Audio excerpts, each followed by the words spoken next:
वाले star teachers जिनको कुछ जानना ना कौड़ी, कभी ब्लैक बोर्ड लेकर कुछ एक्सप्लेनर बनाते हैं, खाली व्यूज बटोरते हैं, उटपटांग ग्रैब्स लिखते हैं और उसके बाद से अपने आप को इतना महारथी समझने लगते हैं कि कुछ लोग उनको फॉलो करने लगते हैं उनके तमाशे की वजह से, और फिर वो जाकर जहां पर जो आता है वो बोलते हैं और उसके दम पर फिर वो। नमस्कार साथियों, कनिष्क ऑफिसर्स एकेडमी दरभंगा में आपका स्वागत है। और क्लास को आगे बढ़ाने से पहले चाहेंगे कि 2 मिनट का समय लें आपका। अभी हाल ही में जो आज तक की महिला पत्रकार हैं अंजना ओम कश्यप जी, तो यूट्यूबर टीचर को लेकर के उनका एक बयान आया है। इस बयान की हम भर्त्सना और निंदा करते हैं, क्योंकि शायद उनको यह समझ ही नहीं है कि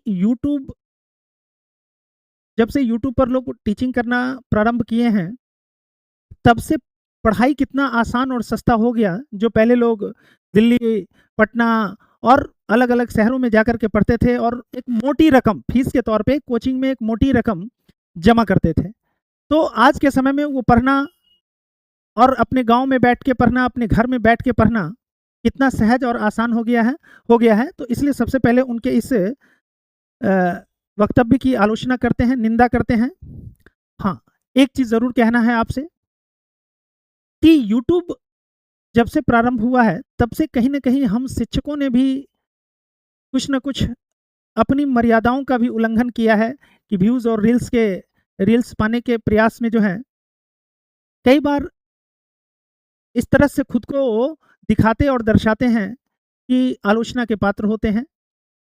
तो हम यही चाहेंगे कि अपने पूरे शिक्षक संघ से चाहेंगे कि हम ऐसा कोई कृत्य न करें जिससे कि पूरा का पूरा जो शिक्षक संघ और समाज है वो आलोचना का पात्र बने। लेकिन अंजना ओम कश्यप जी, आपके इस वक्तव्य की हम घोर निंदा करते हैं और ये कहना चाहते हैं कि शायद आपको यह समझ ही नहीं है कि आज यूट्यूबर टीचर की वजह से ही गांव में बैठा हुआ बच्चा, दूर दराज के क्षेत्र में बैठा हुआ बच्चा जो सक्षम नहीं है बाहर रह के पढ़ाई लिखाई करने में, वो आज अपने घर में बैठ करके और वो पढ़ाई लिखाई कर रहा है, बड़े सपने देख रहा है। उन सपनों को साकार करने में हम लोग अपना अपने सक्रिय भूमिका का निर्वहन कर रहे हैं। तो बस इतना ही कहना था।